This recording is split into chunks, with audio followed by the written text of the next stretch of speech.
ஒட்டுமொத்த தமிழ்நாட்டையே திருப்பி போட்ட சீர்திருத்த நெம்புகோல். ஈரோடு மாவட்டத்தில் பிறந்த அவர்தான் இந்தியாவுக்கே இடஒதுக்கீடு சம்பந்தமான அரசியல் சட்டத்தை திருத்தறதுக்காக போராட்டம் நடத்தினவர் யாரு?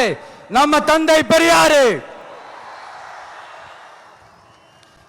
100 வருஷத்துக்கு முன்னாடியே வகுப்பு வாரி பிரதிநிதித்துவம் வேணும்னு கேட்டவர். அன்னைக்கும் சரி இன்னைக்கும் சரி ஒரு ஆச்சரியத்தோட பார்க்கக்கூடிய ஒரு மனிதர், நம்மளுடைய கொள்கை தலைவர். அப்ப அண்ணாவும் எம்ஜிஆரும் யாரு? பெரியார் அவர்கள் கிட்ட இருந்து எங்களுக்கு தேவையான கொள்கைகளை எடுத்துக்கிட்டோம்.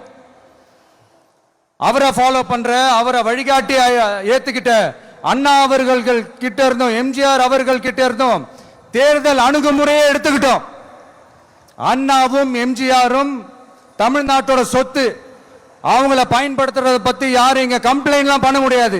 அண்ணா எங்களோடது, எம்ஜிஆர் என்னோடது, எங்களோடது, நீங்களாம் எடுத்துக்க கூடாது அப்படின்லாம் யாரும் இங்க அழுதுட்டு இருக்க முடியாது. சொல்லிவிட்டேன்.